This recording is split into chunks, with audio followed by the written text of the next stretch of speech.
Welcome to the SRS Podcast. I'm your host, Aaron J. Babyar, and I'm the Training Director of Support Raising Solutions. Whether you're a new ministry worker or a veteran looking to increase your competence and confidence, Support Raising Solutions seeks to bless you in your quest to be a spiritually healthy, vision-driven, fully funded Great Commission worker.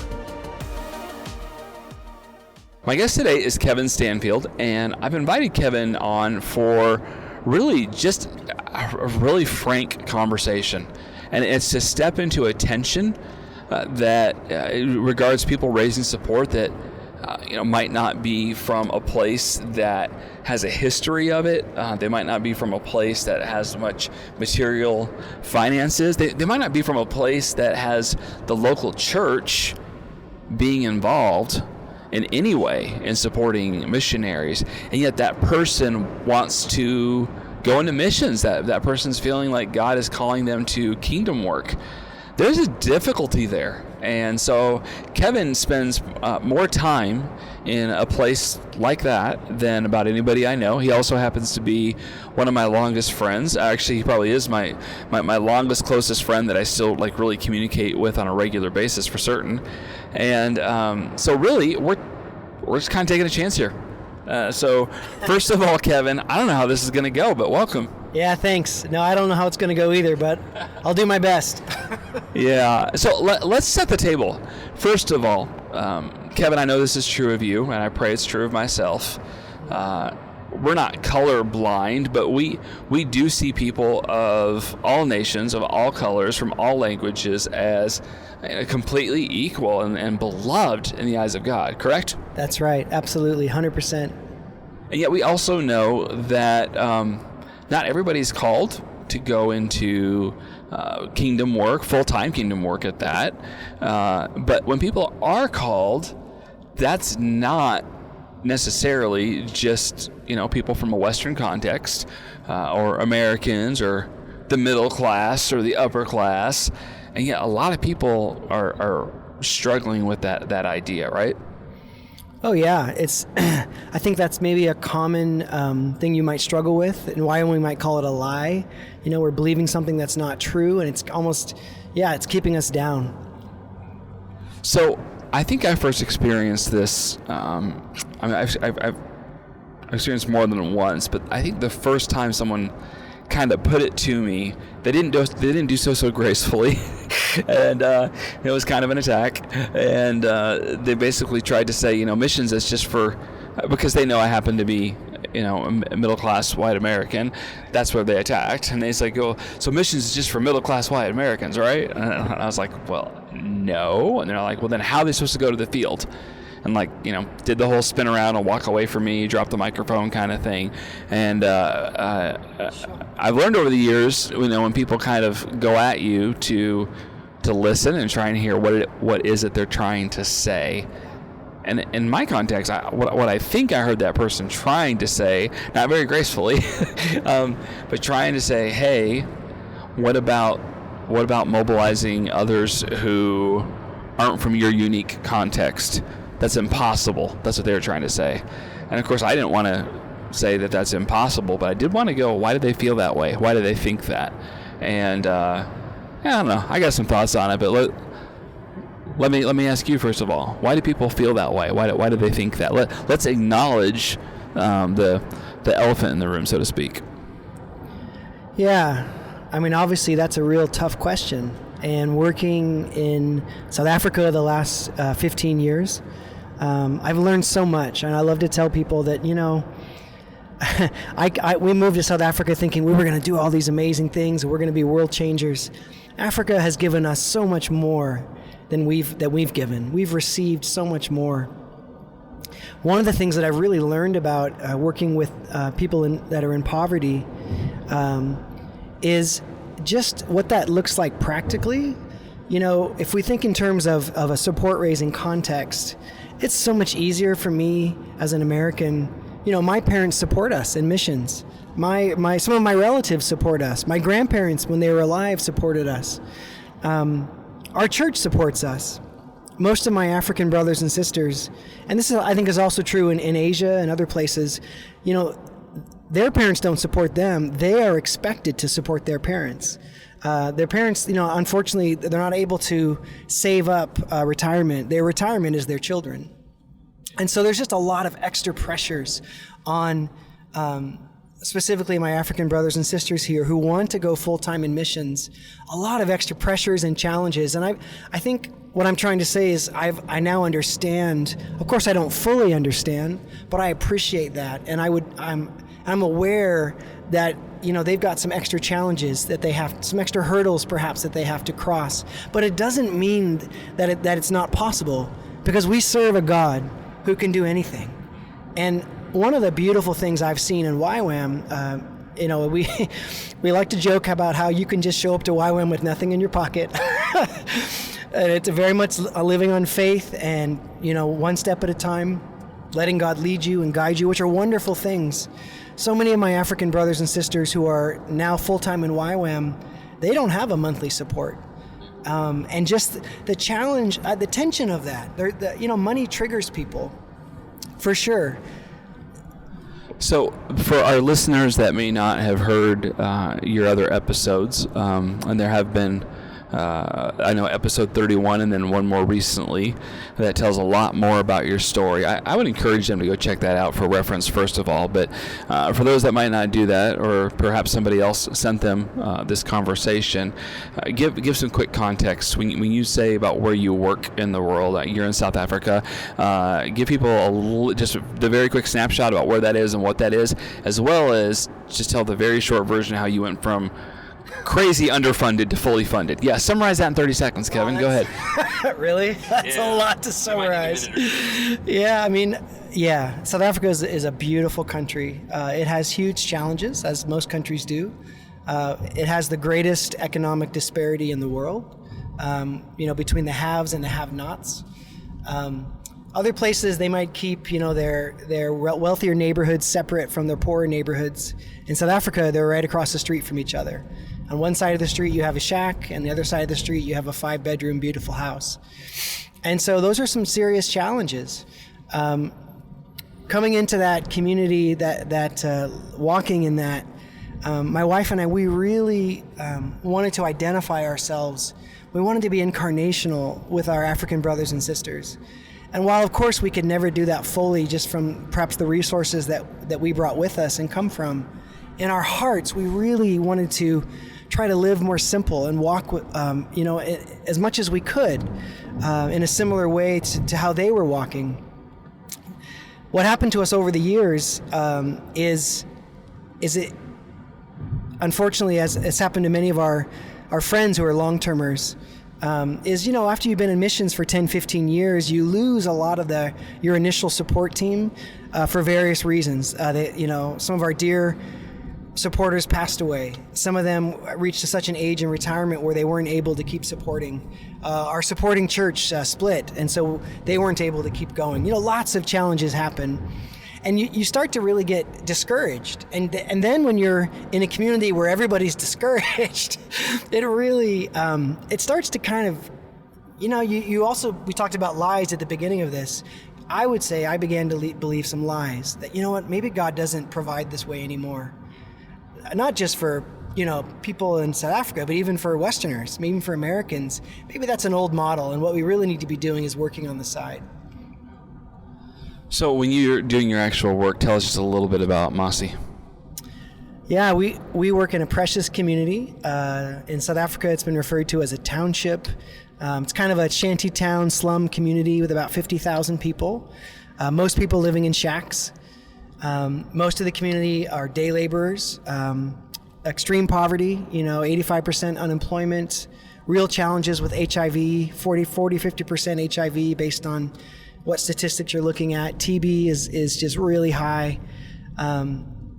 Huge problems with crime, unemployment, but precious people who love Jesus, who are doing the best they can. So many refugees from Zimbabwe, Malawi, Mozambique, Congo. It's really a mishmash of Africa. It's a wonderful place where you can literally have a conversation with a Muslim person and a Christian person, in the same hour, and I love it. All right, so there's a lot we're not covering here, but for the sake of the conversation, I just want to broach a theoretical situation. I actually know there's some practicality to this, but we're going to treat this as a theoretical situation. So, as and you're not the only person who's focused on serving in Masa Pumalele. As you're serving, as you're getting to know Jesus and spending more time with those that are studying him, and really you're discipling people, and out of that comes someone who they passionately love Jesus, and they have some leadership, some servant chops. They begin to want to also not just reach their own community, because there's always ongoing work in a community that size. Just like back in the States, just because you have 50,000 people in a little city in the United States doesn't mean everybody knows Jesus, right? But in the same way, in Masi, and that person starts to have a desire, starts to have a calling to be involved in a missional way, and maybe even a strategic way, but it's outside of their own community. And they need funds. They need prayer. They need a team. How does that person raise support? By the way, you're laughing because I know there's not a 10-second answer. Yeah. But this is part of what we're intentionally wrestling with here, and we're not even going to pretend we have all the answers. We're really not going to pretend, but we want to at least wrestle with it out loud, to just acknowledge it and say we're sensitive to it, and we're thinking and hoping and praying and strategizing and looking for where's God's heart in this. So please, no one shoot the messenger if you don't like what Kevin and I have to say. But Kevin, initial thoughts about that sort of theoretical situation? Well, it's not theoretical for me. One of the joys in long-term discipleship ministry is seeing disciples raised up, seeing them grow, take those leadership steps where they're like, I want to be a full-time missionary, and there's nothing sweeter than seeing the fruitfulness of ministry around you take place. And so I've walked that journey with several folks, and it's not easy, but I think just what we all need is encouragement. And sometimes I think people coming out of really tough economic backgrounds it's just the discouragement, of just the challenges of life. If I'm struggling every day to just, eat, how can I be expected to try and raise a monthly support that I could, actually raise my family, that I could do ministry overseas? And so just coming alongside and encouraging them. What I love to do is, because it's so easy to, and I've done this myself, is say, those are Western methods. They don't work in the nations, But what I've come to realize, especially after reading the God Ask and really getting brought back to the scriptures, is, I love to tell people that situation. I say, well, when you think about Jesus, how did he live? How did Jesus get money? How did he eat? And oftentimes there's a pause, and I'm like, well, Jesus, he could have taken money out of a fish, right? But how did he actually support himself? Well, the truth is, Jesus and the disciples were supported. They lived off the donations of primarily wealthy women and others who followed them, who followed them, as their teachers, and they paid for everything. So even though Jesus could have done it any way he wanted, he modeled for us living on support. And that's to me is just a great model, because obviously that's not a Western model. That's a biblical model. I think I've shared on previous podcasts that from an Asian context, when I spent some time training leaders there, one of my favorite stories is when a lovely sister that was really wrestling with this not being something that was normal. Like her local church wasn't going to send her out. Her family probably wasn't going to fund her, but she loved Jesus. She had friends that loved Jesus, but she really didn't see a way forward to going to an unreached people group that she had access to, and you and I don't have access to. And in the course of wrestling with this, I really appreciate her very honest assessment really early on in her training, when she said, hey, thanks for coming. You're an okay teacher. You're a good enough guy. We appreciate you traveling from the States to be here. Also, this will never work here. This is an American thing. She said it the nicest way possible. We first of all, when you have that sort of pushback, I just want to acknowledge that's very legitimate for someone to feel that way. It's very legitimate for somebody to have that question. But I also think it's important that we don't leave the question there. That we don't just stop and go, yeah, okay, you're right. It's impossible for you. I'm just, I'm American, so it's okay. And instead go, wait a minute, which is just exactly what you were speaking of there. What do we know from Scripture? What do we know about Jesus and the disciples and about Paul? Now, I live in the U.S. and you live in Africa, Kevin, but I don't think our Bibles are that different. Is there anything in any African Bibles about people traveling to the U.S. to raise their support before they went into missions? You know what I love in the Scriptures is I love to, because we just forget. Sometimes my African brothers and sisters, especially if they come from a background where they haven't had education, they haven't gone through Christian education, is to say, hey, do you know who wrote the Bible? The early church, when they first heard about Jesus, were those Americans? Were those people from Europe? Did you know that actually some of the first believers were from Africa? In fact, there's this amazing story about the Ethiopian eunuch. And, you begin to share stories about Africa in the Bible, that it's so encouraging to realize, oh, wow, it's not a Western thing. But Africa is in the Bible. And so it's not always going to look the same. And in fact, one of the questions that I get about this topic sometimes is okay, so you have this person, they're coming out of a non-Western context. They need to raise up a team that's going to pray and support them materially. But what if they don't have dollars? What if they actually don't even have access to cash, or to a bank? There's a lot of believers that don't actually even have access to an actual bank. Kevin, I've heard that enough, but I'd love to hear you kind of speak into that whole conversation, because the conversation ends if it's like, well, we can't do missions unless we have a bank, and I know that you know much better than that. Well, yeah, I have a lot of missionary African friends who don't have a bank account. But God is creative, and there's always a way. You might have a friend who has a PayPal account, and you can receive money into your PayPal. There's lots of ways to do that. There's many ways where someone can send you a gift. Maybe it comes through your organization, and they're able to disperse it to you somehow. I'm sure I've shared this on a different episode as well, but I know we have a dear sister in Christ in an Asian context that she has someone on her support team who gives her a chicken every month. That's how they support. Yeah. And she has the access to be able to get that and eat it, I'm assuming, and it's a normal thing, and yet her partners are excited to be on her team. They're excited to pray.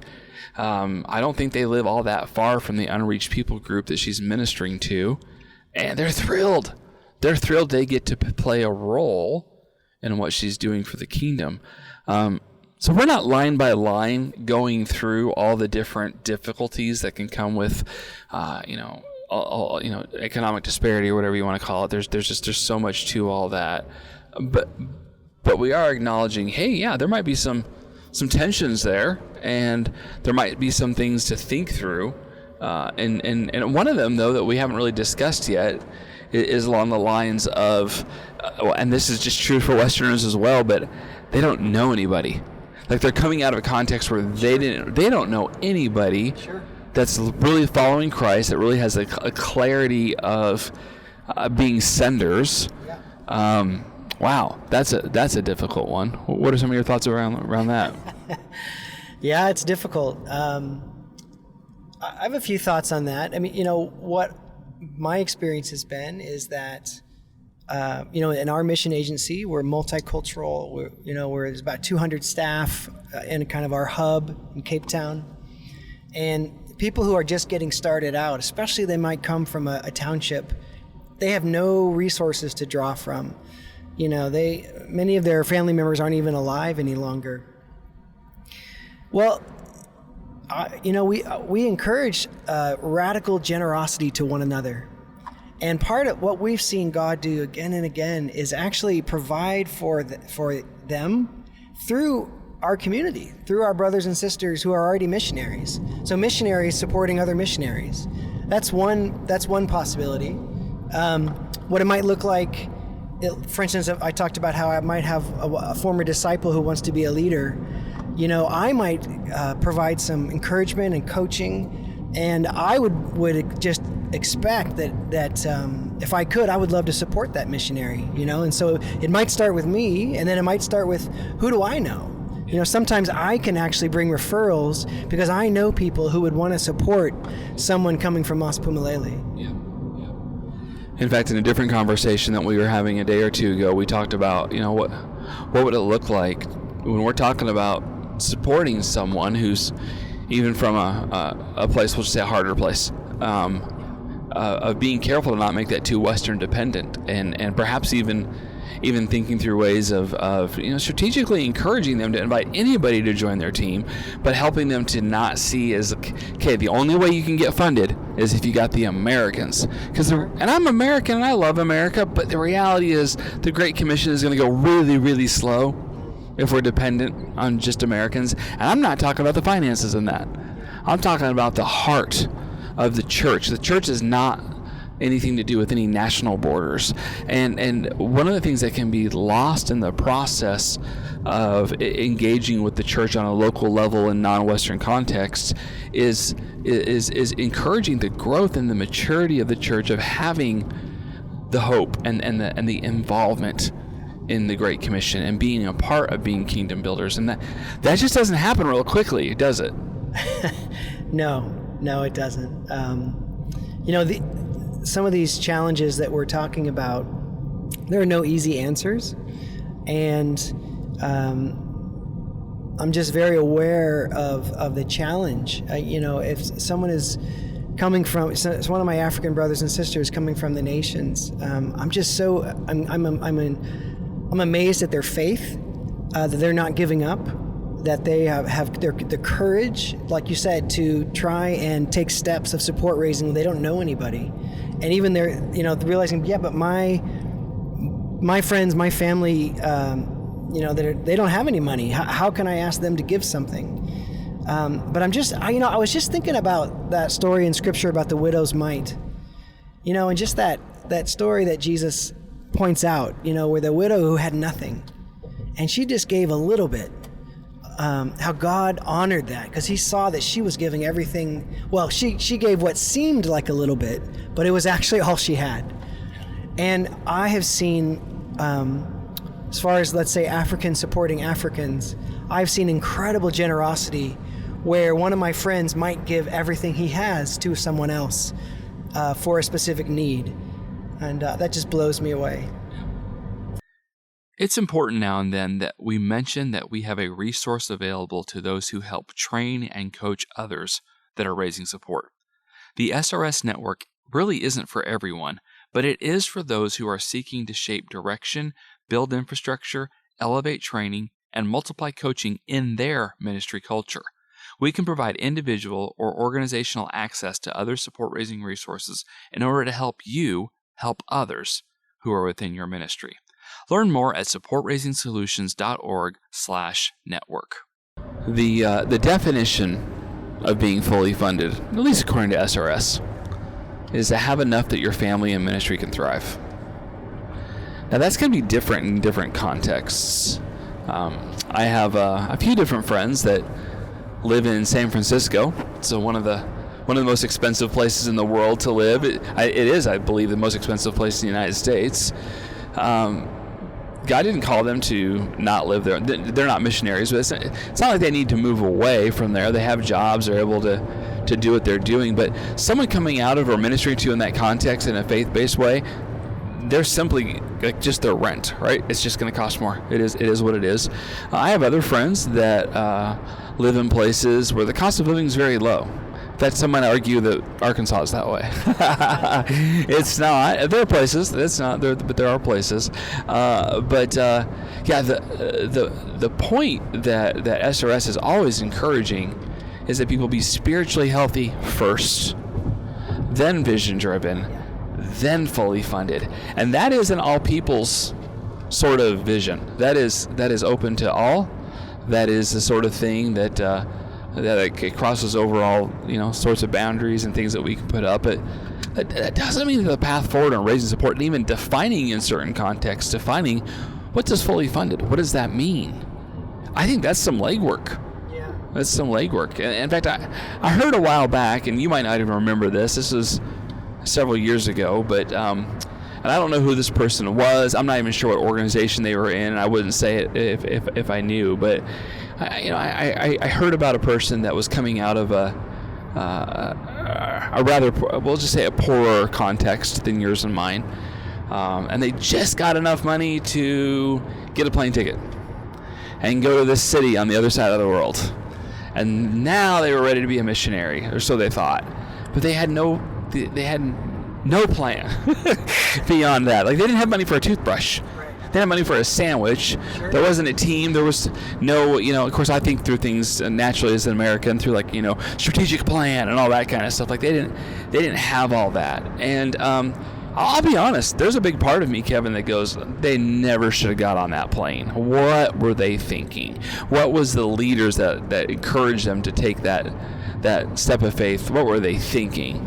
Now, I want to acknowledge it's quite possible that God led them to do something that, in my eyes, were crazy, and I'm the one that's totally wrong. So I'm very, very willing to admit that. But also, you are wrong. But also, I have a hard time thinking that person's really going to be able to thrive in the context of that path. And so I would just want that person to have more of a team that's praying for them and sending them so they can kind of hit the ground running and reaching to the people that God's called them to reach. So I think through things a little bit differently. And so when I'm kind of wrestling through this, I want people to be able to run towards what God's put in front of them, but I also don't want people to foolishly just jump in without any sort of plan at all.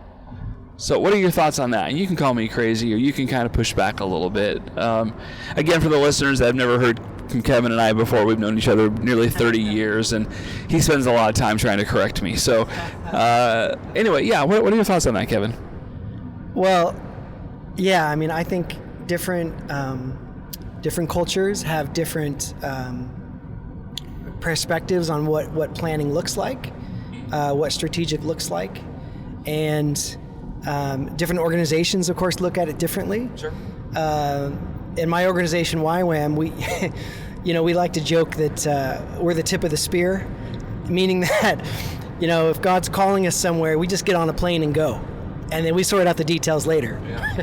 Where other organizations, they sit back, they plan, they prepare, and then they go.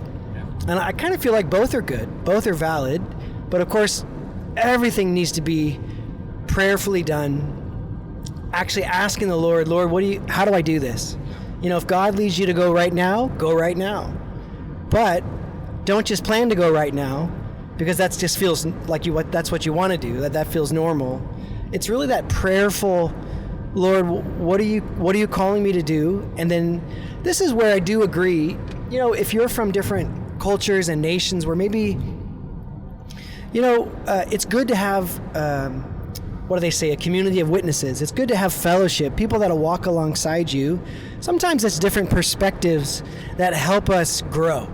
Not one is right or one is wrong, but in kind of wrestling together, we might come up with a plan or a solution that maybe was a little bit more advanced than what you were thinking. But I do think, I am always so amazed by the level of faith because Africa is my context, my African brothers and sisters. But, I also encourage, we also learn, if you show up and you don't have even a toothbrush, Oh, you don't have money for food that day? Well, maybe that's something to think about next time.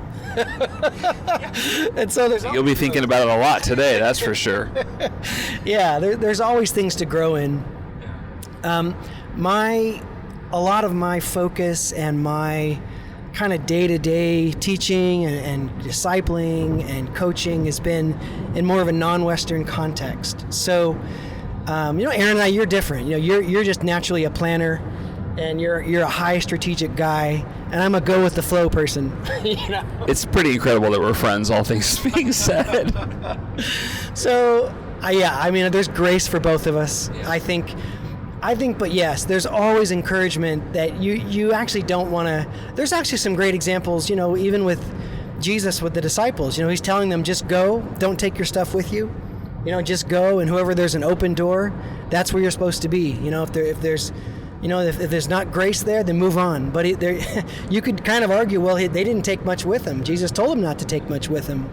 But and another perspective is he was actually sending them out to raise support from those that opened the door, and that they would continue to send them on. So there's a lot of uncertainty in that. And I've heard people speak about those passages with great amounts of certainty, but then I hear somebody else talk about it, and I'm like, So in my head, at least, the jury's still out a little bit regarding that passage. But certainly, there's room. Yeah. That's all I'm really saying, is I think the way I look at it now is that there's room, there's grace. God is creative. There's not one right way to do something, but we always need to be in a place of growth, challenging ourselves. How can we do better? Even in the context of maybe perhaps a non-Western context. Yeah, God, how can you move in this context? Yeah. How can you move in my context? Yeah, what do you need me to do, and what does that look like, and how does it honor you, Lord? Because that's the point in all of this. And let me just say too, I'm very willing to acknowledge that to a degree, SRS is kind of trying to encourage people towards some sort of system with their support raising, and yet there's not one system. But I can say confidently, the bulk of the time, the people who I know in my largely Western context who are fully funded spend some time doing personal learning, getting some training learning, and getting some coaching learning. Like, that's just almost always true of almost everybody I've ever met who's fully funded. There's exceptions. You hear about that guy that he actually didn't ever ask anybody for money, right? And it all showed up, and God does work in that way. But how many people do you know that have God has worked in that way long term? Well, like I said, I'm in YWAM, so I know a lot, and it's good. But one of the things that having gone through all the training and reading the God Ask and getting coaching and really learning a new way of support raising, as I've realized that. In our YWAM context, we have a lot of schools, our discipleship training schools, where we're teaching young missionaries, and oftentimes, a teacher gets up and they share a little bit of their story, and I can't even tell you how many times I've heard one of our teachers, kind of get up there and say, this is who I am, and I just want to say I don't have any support. God has always provided for me. I've never known where my next month's funds are coming from. And I think it's meant to be an inspirational, hey, God can do anything, which is good. But I realize that when you hear that again and again and again, what we were actually doing was we were kind of training our young people to believe that the right way, the best way, is not to raise support, but is actually to kind of, quote, trust God to provide, but I don't know how. It's kind of mysterious. Of course, it's the George Mueller way, which was amazing, and he had an incredible life, and the food would just show up on his doorstep to feed the orphans he was working with. So just taking that around, I realized that, man, boy, wouldn't it be great if we had more YWAM teachers who at the beginning would share, guys, I want to just tell you how I've learned how to share, how to raise support, to build a team of prayer warriors who walk with me, and And it's been life-changing. I started out my missionary career just not knowing where the next day was going to come from. But something has shifted, and I just want to encourage you guys that God can do both. I just think that would be so helpful. Very cool. Can I pull out my soccer analogy here? Sure. All right. We did not pre-rehearse this conversation, but one of the things that we were talking about. I'm an analogy sort of guy. I love analogies just because I'm visual and it helps me think. In soccer or football, depending on your context, sometimes you will see just kind of that miracle goal. It's that goal that it's beyond midfield. A lot of times you get a striker or somebody that for whatever reason just launches it, and the goalkeeper is not paying attention, and there's distraction or whatever. Perhaps there's a wind in the air or whatever, and all of a sudden goal, and it's just this amazing thing, and everybody celebrates it, and it's so wonderful. And again, this is just my analogy. It's not perfect, but in my head, that's a lot of times how I see that, monopoly money type fantastic amazing gift that a missionary might get from God. Let's be clear. That's from the Lord. God gave them that wonderful blessing.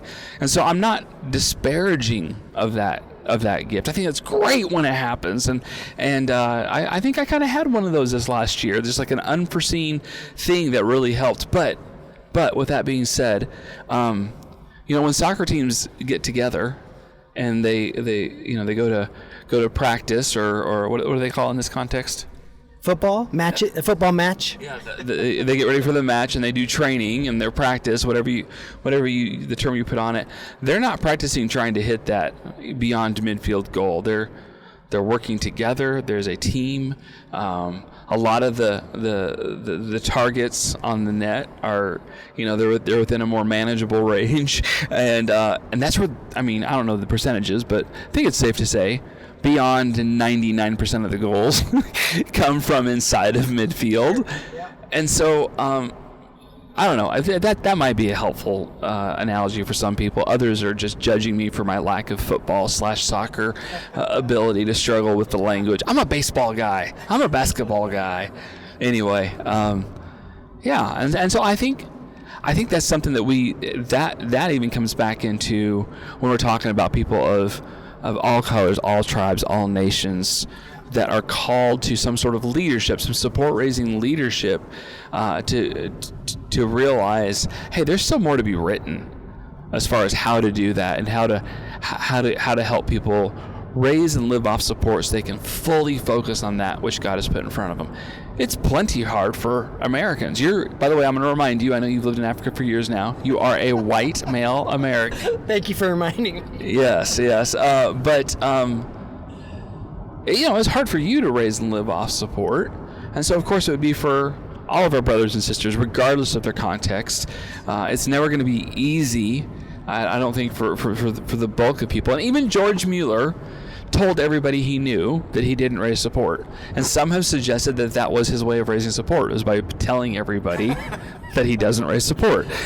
So they know they have to take care of him. Is that what you mean? Yes. And honestly, that makes sense to me that people think that way. Yeah. So anyway, all that being said, I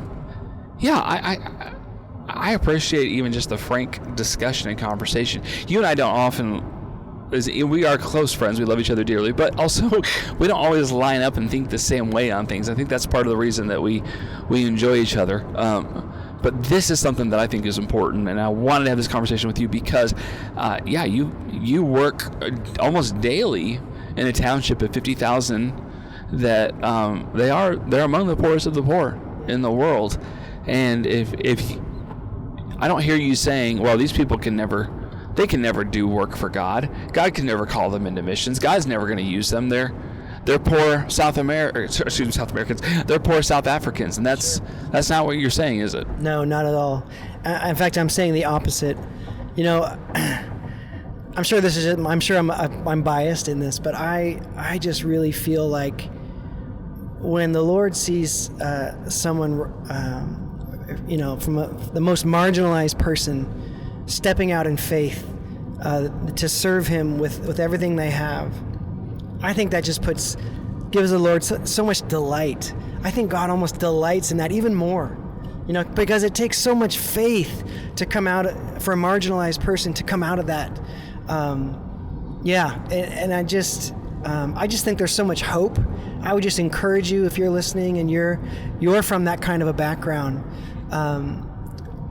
the Lord sees you, He loves you, and He will provide. He will make a way as you take those steps. As you say, God, would you show me how to do this?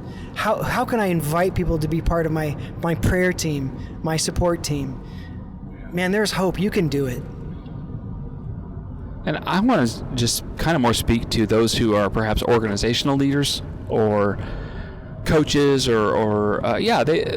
they're wrestling with this, and they're wondering how to move forward. Don't give up. Don't give up on people. Don't give up on trying to find a model that is biblical. In particular, with people who are non-Western or non-Caucasian or non-whatever you perceive as having more advantages, real or true. I've had too many conversations, and I haven't had a lot, but I have had too many conversations with people that have kind of given up. They've given up, and they've turned it perhaps into more of a racial thing than a biblical thing. They've turned it into more of an economic thing than a spiritual thing. And so, I don't pretend to have all the answers, nor does Kevin, but we're very cognizant that it's an important conversation that it began before we pushed record on this, and it needs to continue well beyond this podcast going out. So, Kevin, my friend, thanks for just kind of, we're on the tip of the iceberg of this, but thanks for taking the time to kind of step into that with me and slide around on that iceberg and try not to fall into the water too much. There's a greater analogy there, but I just gotta let it go. So it is my habit to try and give